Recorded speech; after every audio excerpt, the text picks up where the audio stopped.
Sorry, we just lost sound. The Irish music was taking over, and then all of a sudden there was no sound. But we like Irish music. Hi everybody, welcome. I'm Derek Maribon, CEO of Ingenix Digital Marketing, and I'm up here with Stacy Collick from Dollar Bill Printing, your local digital print shop. And this is LA2M. LA2M is we're a nonprofit, 501c3 nonprofit. We started many years ago, in 2008. It's amazing it's been so long. LA2M used to stand for Lunch and Arbor Marketing. I know some of you are new, so there's some history lesson. But it used to stand for Lunch and Arbor Marketing, and we've met at a variety of places. When we moved here a few years ago, we've stayed here because Conor O'Neill does such a great job. So LA2M is free to attend. Also, we shortened from Lunch and Arbor Marketing to LA2M for branding purposes. So we're a 501c3 nonprofit. We're a marketing education group. Every week we document the programs. Carter Sherline takes photos, which is wonderful. He's a photographer. Roger live streams and records these, and they're all archived on our website. So if you go to la2m.org, you can watch any number of videos on different topics. Bud Gibson spoke. You can learn about PPC from Bud Gibson. So a lot of great speakers over the years, and everything's archived. So that's kind of a service we're doing as our 501c3. And Stacy is our treasurer. So as I said, it's free to attend. If you want lunch, it's $10, and we pass the hat to cover expenses. So Stacy's going to pass the hat. If you want to throw a 5 in there, or 50 cents, or whatever you got. Stacy, you see that shirt? Yeah, she's getting the shirt. Okay, great. So LA2M meets every Wednesday. We're here every Wednesday except for the day before Thanksgiving. We won't be here. Christmas, we won't be here. But we're here almost every week. We have a program that lasts for around 30 minutes. There's often times for questions. So think of some good questions to ask our speaker. And then at 12:45, we get to go around the room and everybody gets to introduce themselves. So if you're looking for something, maybe you're looking to hire somebody, maybe you're looking for a job, maybe you're looking for, I don't know, anything. Or you want to talk about an accomplishment, you can talk about that briefly and we'll get all the way around the room. We always end by 1 p.m. That's our rule. We try and end by 1 p.m. So we will be live tweeting. Caitlin's in the back. She's the one that greeted you at the door. She's going to be live tweeting from LA2M. Feel free to use the hashtag LA2M. You can also check in here on Foursquare if you want. LA2M on Foursquare. Does anyone still use Foursquare? Carter, are you the mayor? I think so. Okay, so Carter's the mayor, because he's the only one who still uses Foursquare. No, I'm just joking. I'm sure people do. But Carter's the mayor, so check in. It every once in a while. It gets tired of the same person. It does. It kicks him out. Yeah, it kicks him out, yeah. Okay. What took its place? Someone else will take his place. Oh, what took its place? Foursquare? You know, I think Facebook does check-ins now, and a lot of people just use that. But we have a LinkedIn group, big LinkedIn group. We have a Facebook page. Follow us there. Follow us on Twitter. So Stacy, real quick, is going to give a shirt. We have shirts donated from Bank of Ann Arbor that our speaker gets. I know it's a little big, but it'll probably shrink. So they're going to take a picture of you with the shirt real quick. I'm extra medium. Extra medium? Okay, perfect. That's extra large. All right. And LA2M is supported by sponsors. So we are looking for sponsors after November. So if anybody wants to sponsor, it's $250. It's $250 to sponsor, and that gets you the ability to promote in our newsletter, which goes out to around 2,000 people every week, and it goes out for every program. We send out our newsletter, so you get a nice banner ad there. You can also promote at our events. So, and this month's sponsor is Bud Gibson for the Search Marketing Workshop. He's going to say a few words. Yes, it's actually not me who's the sponsor, it's the Search Marketing Workshop. So, kind of wondering how to get your digital marketing to work. You have a startup that's kind of moved beyond those early stages where you figured out your product and you're trying to get people to buy it, but you want to understand more about your market. Do you have a larger company where you're trying to address a lot of people? Well, come to the Search Marketing Workshop. We can teach you the basics and critical how-tos in the digital marketing space. We have some great speakers coming up November 22nd. We have the VP of Marketing of Quicken Loans. They spend about $6 million a month on paid search advertising. But we've also got smaller organizations. And we also have a number of advertising agencies as well as our students. Many of the speakers who will be at the event are people that I've trained myself who are now working for the likes of Google, Quicken Loans, AAA Life, And it's only 25 bucks if you register in time to get the early bird discount. So I've got flyers on all of the tables. We had a great show last year. We're about 2/3 full and we're 5 weeks out. So if you're interested, I recommend signing up soon because I think space is going to be gone before the workshop takes place. Thanks, Derek. I hear music. Yes, that's the Irish people. They play the music. The little people up in the roof somewhere. We hope the music will go away. Maybe you're the only one hearing music though, I don't know. All right, the music usually stops. But anyways, thanks Bud for being a sponsor. So please, we are looking for sponsors starting in December for next year. So if anyone has a company, small business, or you're part of a company that would like to sponsor, let me know. You can come see me, you can talk to Stacy, and we'll get you signed up in the schedule. All right. So without further ado, that's the time where I get to introduce our speaker. And he said I could just call him Wes, but I prefer Wesley Huffstutter, because that's a cool name. And every time I spell it, I double check it and triple check it because I'm like, I'm going to goof up somewhere here. It doesn't autocorrect well. Yeah, it does not autocorrect. But Wes is a great guy. I've known him for many years just because we're in Ann Arbor and he's a big part of the startup community. He works for the University of Michigan Tech Transfer and they help university startups really take their technology and take it public and commercial. So it's really, really, really interesting. It's very cool. And we're lucky to have him here. He's a big part of the technology and startup community in Ann Arbor. So I encourage you to get to know him, follow him somewhere. Are you on Twitter, right? See, he's on Twitter. Follow him on Twitter, friend him on LinkedIn, you know, the usual. So he's a good guy. But today he's going to be talking about, he's going to explain a little bit on the process of the entrepreneurial ecosystem and how the University of Michigan commercializes technology. So this is Wes. Let's give him a big round of applause. So one of the things I wanted to talk about, specifically about the ecosystem, is the evolution of the ecosystem here on campus. You probably heard a lot of, you see a lot of things going on with the community and Spark and those sort of things. And I was trying to focus a little bit more on what's going on the campus, considering that most people can't hear. I'm sure the mic is going to go up a little bit more here in a second. And then what we do to commercialize technologies inside the university. So Tech Transfer is the group that commercializes the technologies invented by faculty and staff as the result of the research. So I will sort of kind of start with what it takes to have a successful venture in the first place. And you need three things. You need a good idea, technology, you need the right people, and you need money. And sort of one of my common things is we have a lot of great ideas around here. You know, if you have the right technology and you have the right people, money is going to find you because that's what they do. So if you're having a hard time finding money, you might not have the right technology and the right people. But thinking about an ecosystem, ecosystems actually do this as well.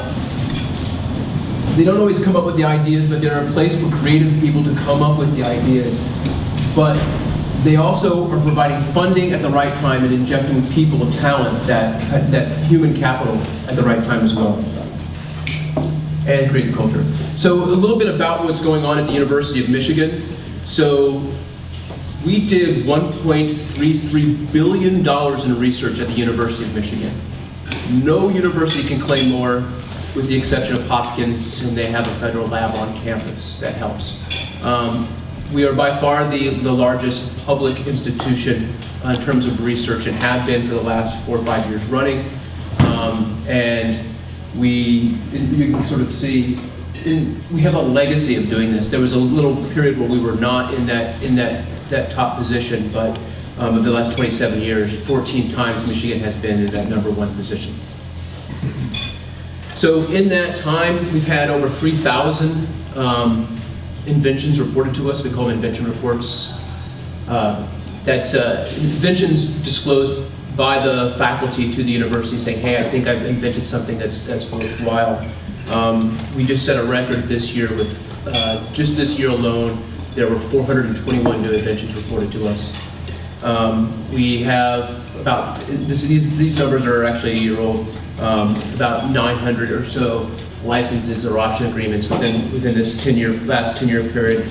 That number holds pretty steady of about 98, so nearly a startup every 5 weeks is what that turns into. A new startup that we launch every 5 weeks or so throughout any given year. And we make money off of the royalties and equity from these startups and the technologies we license to big companies. Many of you may have heard of some of the companies that we have launched within the last few years.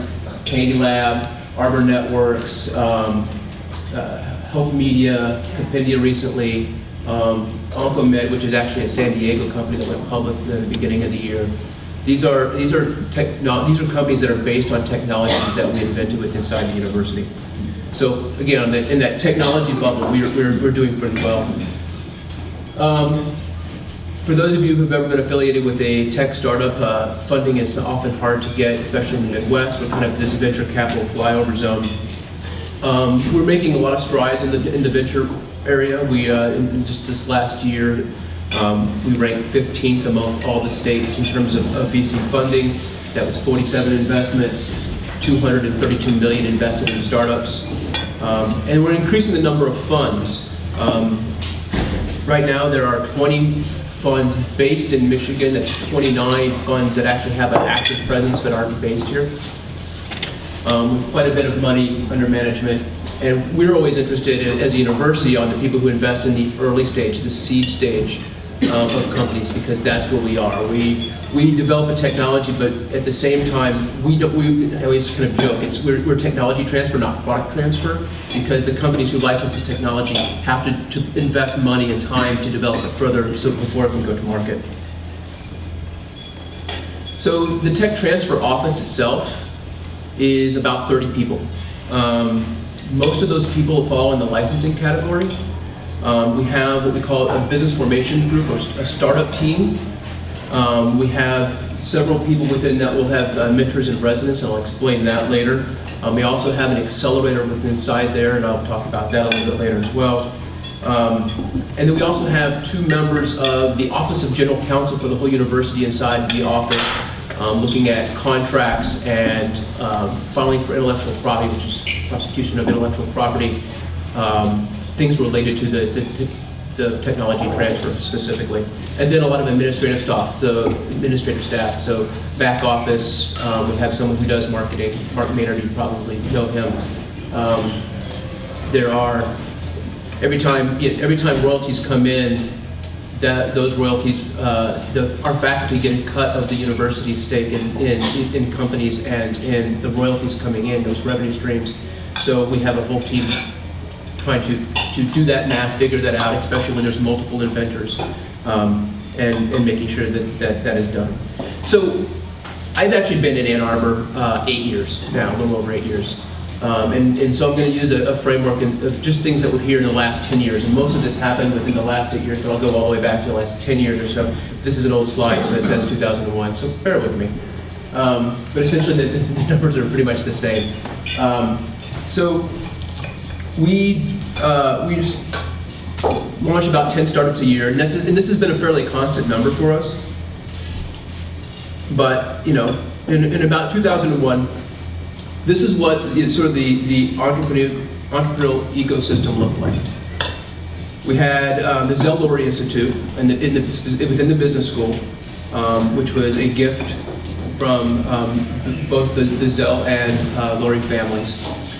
And that was to see that. Within tech transfer, we had a small little gap fund, we had an internship program, we had a couple of business formation staff.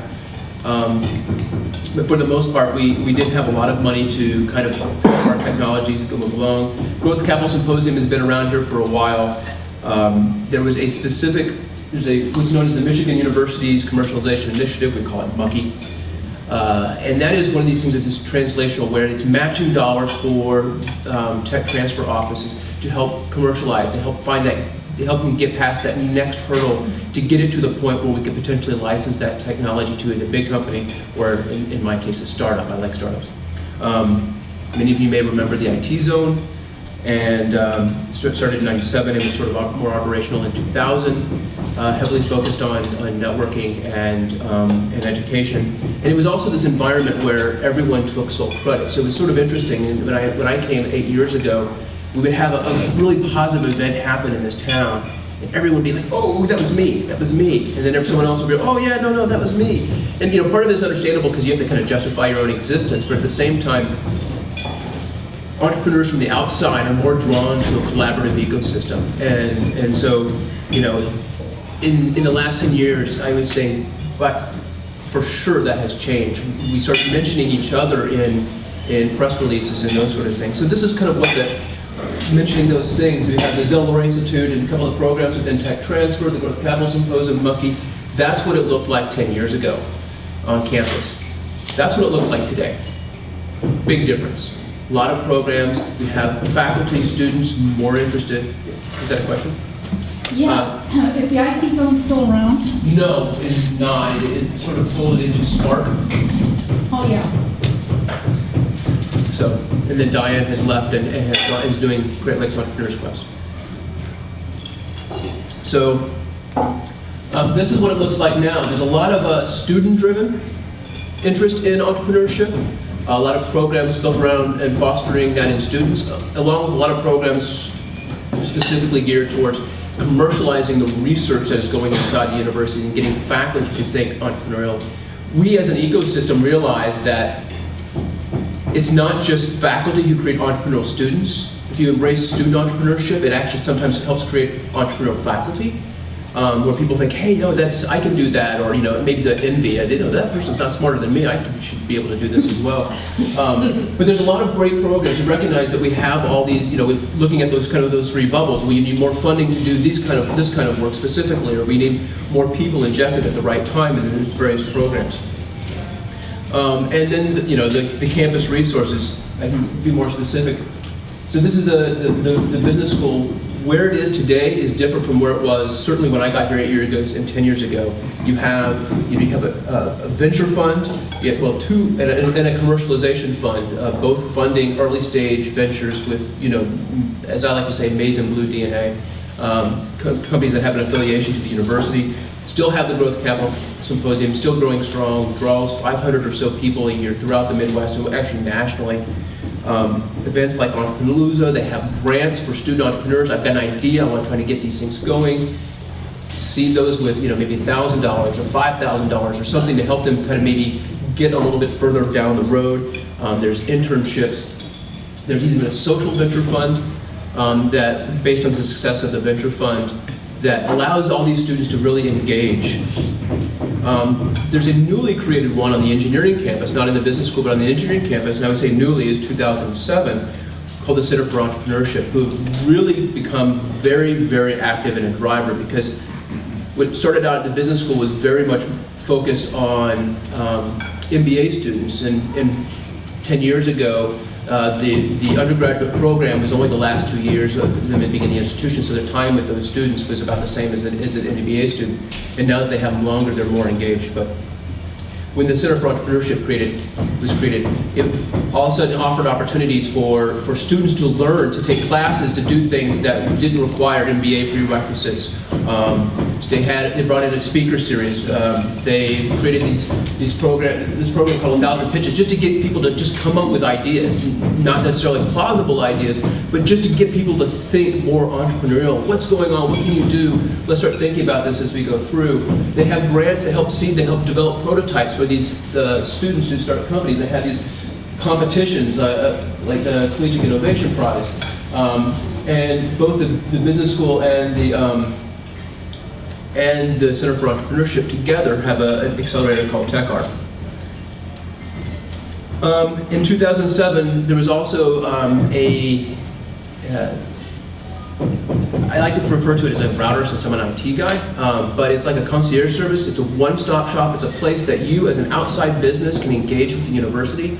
If you're GM, it's easy because the universities want you. You have lots of money. But if you're a small business, or if you're a medium-sized business, how do you find a faculty? How do you find technology? You get kind of lost in that shuffle, and what they can do is they can help you. I want to sponsor research. Great, we can send you to what we refer to as ORSA, which is the Office of Research and Sponsored Programs.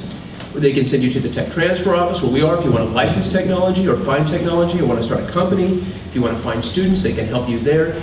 It gives a focal point for the outside community to figure out how to engage such a very large institution, especially one that's doing $1.33 billion in research. How can you leverage the knowledge of the faculty for your company? Or can you leverage the expertise? Or how do you get students? This is we created this to really help that engagement on the outside that doesn't happen, especially with large institutions like this. There is a brand new program as of, I guess it's 2 years ago. The first spots were in the fall, so the first class has already gone through, they've got one class done. Was the Zell Entrepreneurial Law Clinic. So Sam Zell, a well-regarded alumni, famous alumni, billionaire, who donated money to the law school. Law schools typically have clinical practices where students can practice under the guidance of faculty to in a way serve as lawyers for, in many cases you see an innocence clinic where you're trying to get people who are innocent out of jail, those sort of things. In this case, what they're doing is they're doing an entrepreneurial law clinic. We're working with student entrepreneurs to help them file for intellectual property, for provisional patents, not full utility, helping them do financing documents. They've been doing financing documents, Series A documents, getting them employment agreements, these sort of things, stuff that would really bog down an early startup, especially for students who don't have the funds, and give some amazing experience to law students, things that they're not going to get until they're in their third or fourth, maybe second, third, fourth year at a law firm. They would not be able to have that experience, to give them that experience there. And they've had 43 student companies apply for services just in the first year. The second year is in full swing. They have 97 students who applied to be in the program this year, which they had 16 spots, which makes it the most popular clinic on campus. So really cool, very innovative. There's no university that I know of that does something like this. There's a new program, joint again between the business school and the engineering school, called a Masters of Entrepreneurship. It's a one-year program. It includes a summer where they learn the process of evaluating a technology, going to market, doing all these things. It's a really innovative program. We volunteered technologies of interest to them to try to commercialize those technology, use them as an example to apply it in the real world right away. And they move through a wide way of coursework from intellectual property to go-to-market to customer discovery. They force them to get out and really to have that truly entrepreneurial experience, going out and doing it, not just reading from text, but actually doing. And there's some new programs that are coming in as well. The School of Information has a new program that is in the process of getting off the ground. They have a new director of entrepreneurship donated by Roger Rayle, who's a famous VC in New York. We're developing things on better ways to commercialize software that haven't been done inside the university. A lot of times you have a lot of ideas, or you have an inability to carry out the software development or get it to a point where you can attract funding. We're working on better models to commercialize that. And then there's a lot of sort of tangential stuff going on, and a lot of innovation things. Public health has got some very interesting thing in terms of innovation. Early is usually geared towards more existing companies that have been out there, but they've got a first customer program of helping companies try to figure out who that first customer is, make introductions. So we talked about funding as well, and funding is difficult. So over the years, we've kind of scrapped and pieced together, and we're entrepreneurs ourselves, and little pockets of money that's inside the university. You can see all the yellow and blue. The blue is actually money coming directly from the tech transfer office to our technologies. But everything else is from kind of research science ideas all the way to venture funding on the right-hand side. And we've pieced together. When I first got here, there was only a few of these. Monkey was in there, and it's in blue because it has to be matched by, and comes out of the university's royalty stream. And there's some competitions that were around, but for the most part, a lot of this wasn't there when I came here. And now these things are there, that we have the ability to commercialize, to fund those, to get them over that next hurdle, find out if it's going to work, develop a prototype of which can allow them to attract the right people, to attract funding. So how specifically does tech transfer commercialize the technology? So stepping away from the ecosystem, what are the specific things that tech transfer does to commercialize the technologies?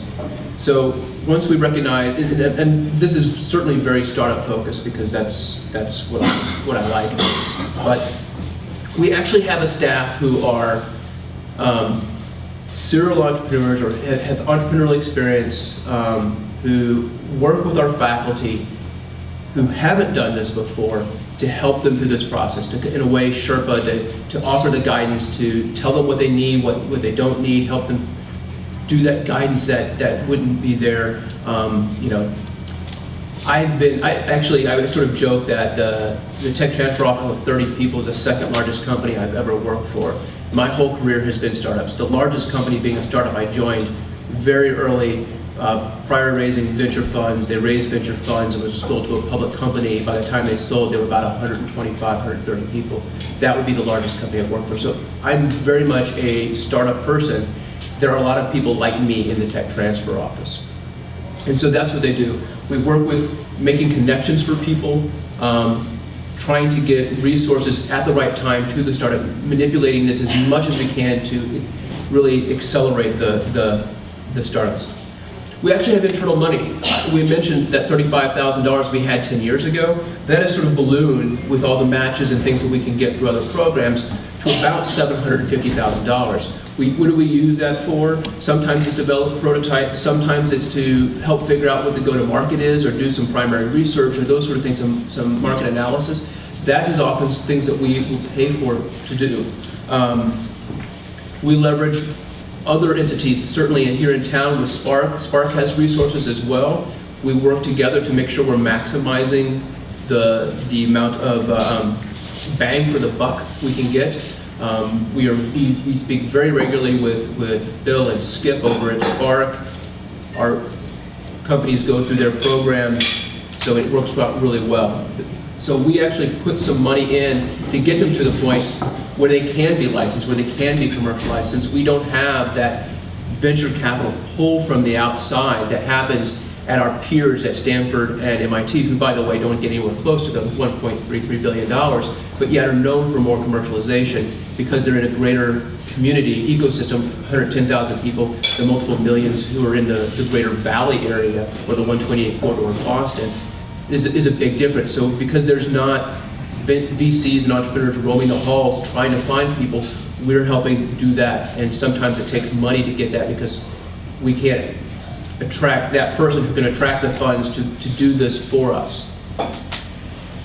We actually have an internship program that actually helps evaluate technologies. It's a summer program. It's a diverse group of people, pretty much exclusively graduate students. Many are PhD, but master's and MBA students who work on both kind of licensing and trying to do some of this kind of customer discovery, this early stage, figure out a problem that we're working on, our faculty are working on to help speed these things along.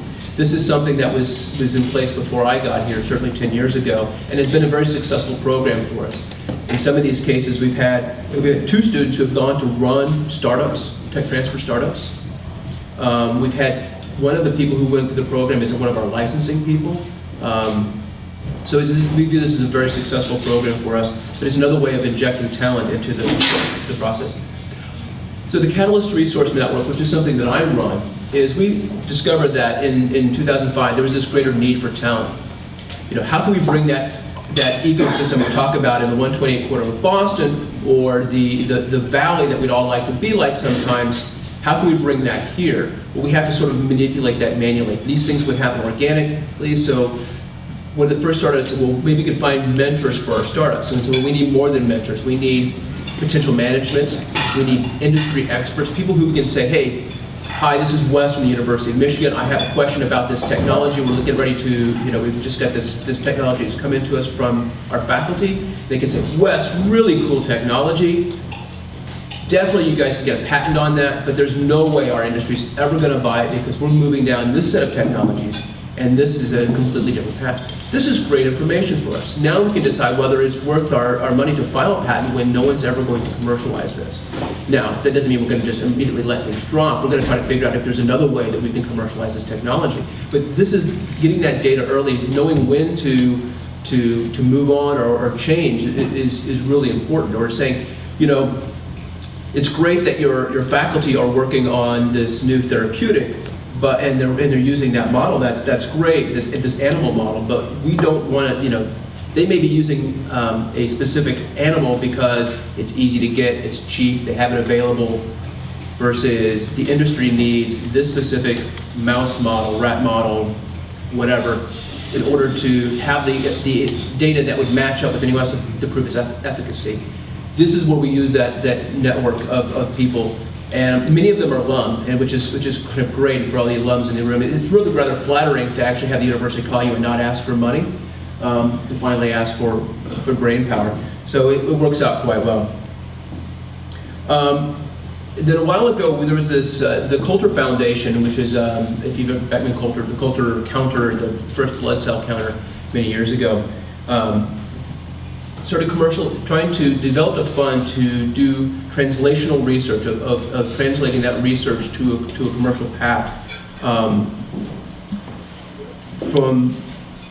specifically within biomedical engineering. So taking some of these biomedical engineering technologies and putting money at them to move them down the path to get to a point where it actually can get out in public and does good. And the University of Michigan was one of a couple of sites that they tested this out. And what we have done has really been off the charts in terms of, and become the model for how they structure the Coulter program elsewhere. In fact, it led to the Coulter Foundation sort of re-upping and creating an endowment, which initially was 5 years, $5 million, and now they've started at $20 million, of which the university has put money on top of that to continue these sort of things going. It's been hugely successful. There's a company here in town, Histosonics, that was a great beneficiary of these funds, that they've spun out, become venture funded here in town, doing very interesting work using ultrasound tissue ablation. The Coulter Foundation model has led to the state helping us create 2 new programs we call them MTRAC, because acronyms are the only thing that university and government people can use. But it's another translational research and commercialization program, in this case focused on 2 different kinds of technologies. One is through the medical schools, the technologies coming out of medicine, to help get these beyond just, okay, I've got a paper written, how now get that next couple of steps past that to get to a point where now a pharmaceutical company or a med device company or a startup could be interested in or be able to commercialize these technologies. And the same is true of all of the great stuff going on in terms of transportation here. So think about the great connected vehicle program going on in the northeast side of the city. If you've seen that, there are vehicles already right now talking to each other, and they're collecting massive amounts of data that could lead to a lot of other discoveries as well. And so these were seeded and are starting this year, and the call is going out or has gone out for both of these programs, in fact. So another thing that has helped us is over the last few years and how we've become more and more successful is when I first got here, we always have been and always will be a good source of deal flow of new startups for venture capitalists and investors, angel investors. But we simply just had a kind of a spreadsheet and okay, here's some of the technologies and some X's and boxes and here's where they are. And now it's completely different. We're much more data driven. We have a database. We can tell them, we know where they are in their fundraising cycle, what they're interested, only showing them what they're interested in. We have a running, what we call a hot list of here are the companies. Here's a queue, and we have a queue of about 40 companies at any given time. We launch 10 a year, but there's always a queue of about 40 that are in that process. Some of them wither on the vine, or die. We find some sort of fatal flaw. Also, new technologies come in, and so that ends up staying roughly around 40. And so we profile, and we're very targeted with the way we act, the way we are with VCs, because many universities just kind of, well, how about this, and ended up wasting a lot of time, and they don't tend to come back when if we can be more directed. And so this is a change that we have made over the last 6 years or so to much more target the kind of technologies to the right kind of investors, to keep them interested, to keep them coming back. And that's also leading to that increase that we saw before in the number of venture funds that are hanging around here or have a Michigan presence. So I talked about mentors, and mentors have always been for us, you know when your parents tell you to do something, you say, whatever, and then someone else tells you exactly the same thing, it's brilliant. Well, it's kind of like that with us, and faculty, we can tell them, as university employees, we can tell them, here's what you need to do with a startup. But you bring in a mentor, a serial entrepreneur, someone from the outside who tells them the same thing, or maybe it's the third time they've heard it. Now it sinks in a little bit more. So we've always leveraged mentors. Well, we took that a step further and say, listen, instead of working with one company, why don't you work with 5 to 10 companies, or 5 to 10 technologies, some licensed, but some startup, and leverage that experience, leverage your connections, and help us commercialize those technologies. So right now we have a team inside the 6, actually it's becoming 7, mentors in residence. Many of these are the serial entrepreneurs, people who've taken companies public, people from some of the companies I showed you before, like Accuri and Compendia, which became Life Technologies. People from these companies have come back to the university and are now working with faculty again to help them commercialize. Not with the intention of jumping themselves, although that's not a bad outcome, but with the intention of helping these faculty move this technology out into the public where it does good, because ultimately that's our goal, not to make money. We're very lucky in that way, because I'm sure if we didn't make money, that would be of greater interest, but because we do make money, our goal is to get the technologies out where they can do good, not to extract as much rent as possible. So that's what these serial entrepreneurs who are embedded in our office, they're part-time employees of the university, and they work with us and certainly develop our strategy and how we can really move those technologies out. And on top of that, we created something we call the Venture Center. And the Venture Center is is a way of sort of aggregating a lot of the things that I've just been talking about, and aggregating all in one place, saying, here's where we're doing the venture development work. You see all these little pockets of things all over the place. It gets kind of confusing. We can just put our arms around it and say, this is the Venture Center. This is the kind of things that we're doing as well to commercialize these technologies in the form of startups. Very startup specific. This is not necessarily applied to just licensing a technology to a big company, but very startup driven. Our interactions with the venture and investment community, and developing networks of entrepreneurs and experts that we can leverage. So once the Venture Center was created, and our office moved actually up to the old Pfizer complex, the NCRC, because again, acronyms, the North Campus Research Complex. We had a great opportunity to do something that we've been very interested in doing for a while, which is start an accelerator. Keeping our startups, giving them a place, we charge them rent, it's at market rate. We're not going to be cheaper than Spark or any other place. But it's only for companies based on university technology. And it also gives them access to all the staff that we talked about before, because they're just across the hall, which is huge. And every time a venture capitalist or funder is coming through the tech transfer process, we can just make introductions. Anytime the Business Engagement Center, who is also co-located with us, brings in industrial people who are interested in battery technologies, people who are interested in a wide range of things, they can just walk over to the company who is doing that in our accelerator. And the demand for it has been very high. There's a wait list. The companies, as a result, have hired people. We will kick them out after 3 years, or hopefully they outgrow us. But the demand has been pretty high, and so far, we thought it was going to take a year to ramp up, and within 6 months we were at capacity. So, and this includes lab space, which a lot of them are able to get because it's the old Pfizer complex, so it came with lab space. So then we created a fellows program. And we're not going to lie, we shamelessly copied what was working with Columbia and Illinois, that this is using PhD students to do that initial assessment of technologies. So, but the benefit to this is it saves, not only does it save us and our licensing people time, as an inventor comes in and we can do a quick assessment, what's going on in the space, is this relevant, does this work, is, that kind of stuff. But it actually, it has this great cultural effect, is that these PhD students are now thinking commercially.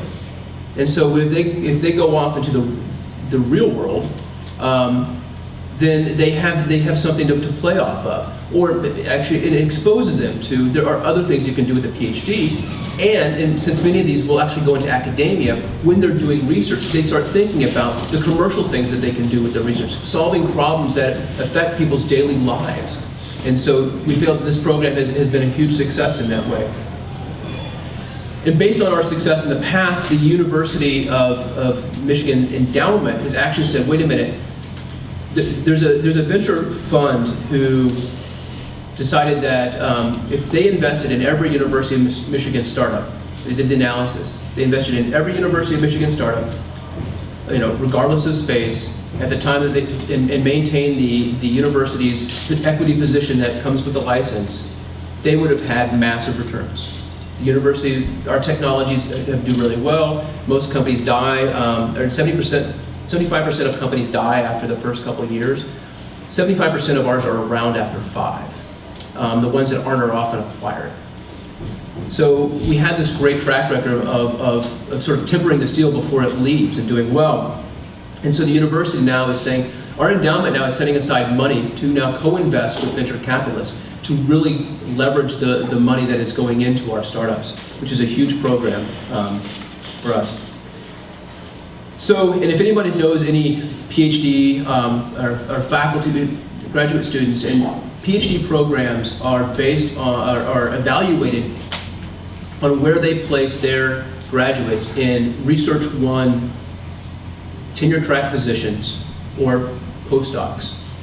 And so what happens is we have a technology, the grad students working on the technology, and all of a sudden you get to a point where they've graduated and now they leave and we're not quite far enough on this technology. What we've done is we've created a postdoc that allows them to continue that technology so they don't have to leave. They don't have a gap on the resume. So if they decide to work on the technology and take a year off, that puts them on equal footing.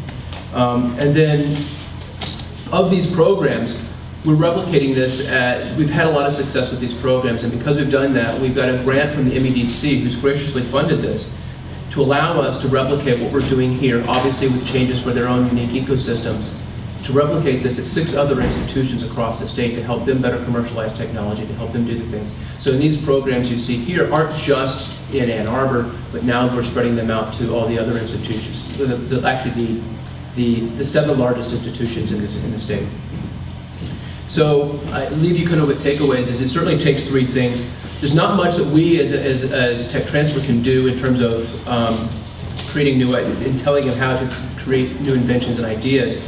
There's certainly things about funding that we can do to leverage more, and that's one of the reasons we've been successful. But ultimately, as you can see with a lot of these programs, we're focused on talent and injecting talent at the right time. This is, I would say, the biggest takeaway for us is mentoring is hugely important. Getting the right people at the right time is important, and that's what has led us to be successful. So I'll end it there, and if you have any questions. All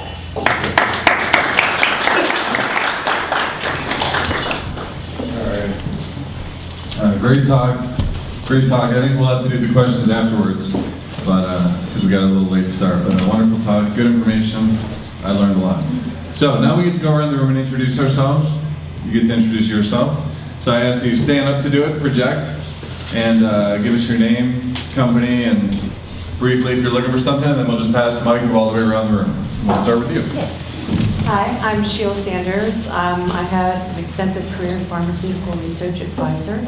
I'm currently in the web technology program at Washington Community College, and I've been looking for an opportunity in January to tie in the science and the web technology.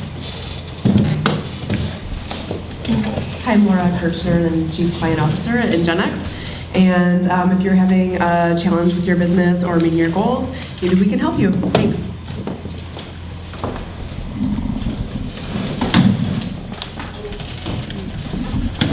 I'm Roger Rayle. I do a live stream for this and several other events, and one of them will be Ignite Ann Arbor number 8, which is November 17th, whatever that Sunday is. So there's still another couple days where you can apply to speak at Ignite. Ignite is 20 slides automatically advancing every 15 seconds, so it's exactly a 5-minute talk. It's like a short TED Talk, where TED's slogan is ideas we're sharing. Ignite's slogan is enlighten us but make it quick. So we like to get 30 or 40 applicants so we can pick the 15 or 16 presentations for each year. So if you applied before and didn't get chosen, apply again. If you haven't applied, apply now. And we look forward to having your application. Hi, I'm Lisa Radwick, and I'm a marketing manager and analyst, and I help companies improve their products and their branding, and I'm looking for an opportunity to help you and your company out. Hi, I'm Keith Carlson. I'm with Wellness and Prevention, or formerly Health Media. We're currently looking for a couple marketing people, so if you're interested, please let me know.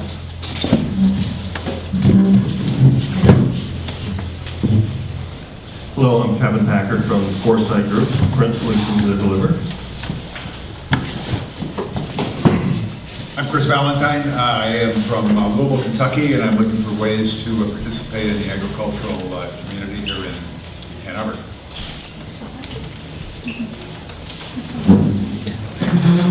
Hi, I'm Kelsey Treview. I'm a graphic designer for a startup company called Quantify. So what you talked about up there was very interesting, and I think I'd like to talk to you later. But yeah, that's about it. I'm Caitlin Hessbach. I graduated from Michigan State. I'm currently an intern with Derek and Dennex, looking for a full-time position in the coming months. Hi, my name is Mike Grace. I'm a business developer. Worked for local chambers of commerce for the last 3 years and helped them grow as far as membership by as much as 40%. I am looking to take that business development experience and help companies that want to touch base with other businesses. I am currently working on a project. If you happen to know a business that can benefit from a print solution in the South Lyon and Dexter community to help distribute throughout the community and the residents there. Thanks. Mike Brace, Embrace Marketing. Hi everybody, I'm Stacy from Dollarville, your local digital print shop, and that slide with all those companies up there, we do lots of printing for them. I couldn't believe how many were up there. But I just want to plug for Bud. That workshop is awesome. I've gone for the past 2 years, and I'll be going again this year, so make sure you sign up. And it's a great day not only to learn lessons, but to meet people. Everybody's so nice and friendly, and it's a great, fun day. Hi, I'm Tom Bobbity. I'm president of Mobile Exhibit Specialists. I take these big semi-trailers, turn them into event vehicles, and they go all over the country. But that is a great speech you gave, because that board with all the logos, I'm taking money from one company and investing in a new technology. So I started going down that road, and I was just getting lost with all these Spark and this and that. It just seemed cluttered. So we decided to put our money where our mouth is and continue to push forward slowly. But now we see help. We got to get help if we want to grow. So I loved your presentation. So.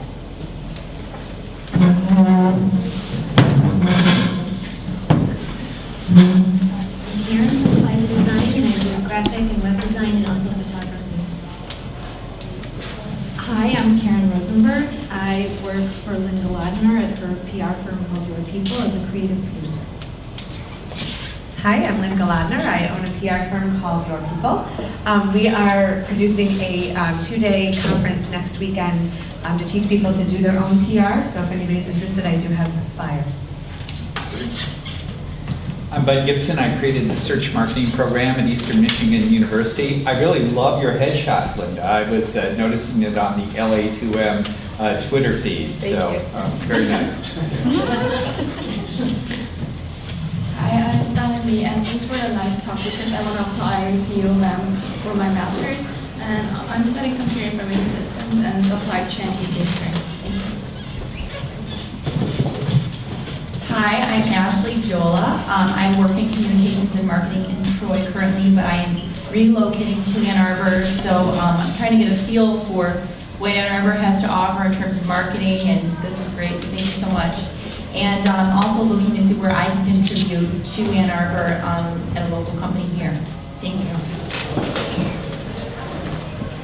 Hello, my name is Timothy House, and I'm a recent graduate of the EMU MBA program with a concentration in e-business. I'm currently looking for career opportunities in digital marketing, and recently I worked with a local company to help them generate over 1,200 online leads in 8 months. Hi, I'm Curtis Sherline from Print Studios. I'm a commercial editorial and portrait photographer, and the pictures I shoot of LA2M meetings go up on the group's Facebook page. I'm still Wes. I mentioned before that we had more inventions reported to us than we ever have, 421 new inventions. And every year we celebrate our inventors by having a bit of a party where we showcase about 6 or so of these cool technologies. And that will be October 23rd at the League from 3 to 6. Go to techtransfer.umich.edu and you can register for it there. You're all invited. And thanks, we always like a good party. So my name is Derek Marabon, CEO of Ingenix Digital Marketing, and I really want to welcome all the newcomers. It's great that you all came out today from far away. Well, where's your company from? Southfield. Southfield, see, in Farmington Hills. And anyways, thanks for all you newcomers for coming. Good talk. Good talk. Boy, I had something intelligent to say a second ago. Oh, I remembered it. But really good talk. So next week we have a guy from EMU. So this week was U of M, next week EMU. Theodore Katulish, who's the Vice President of Marketing for Eastern Michigan University, is coming to speak. You know him a little bit? Yeah, Ted. Yeah, Ted's going to be here. It's going to be a TED Talk. It's just like Wes, not Ted. Short three-letter, it's easier. But so anyways, Ted's going to be here next week talking about Eastern Michigan and their big marketing successes. I think it's going to be very interesting. And I like that this guy has some job openings. That's cool. Good for you. Talk to him if you're looking for a job in Ann Arbor. And let's close with one big round of applause for Wes. Thank you. Anyways, you can come on down and ask some questions now. Thank you. Have a good day.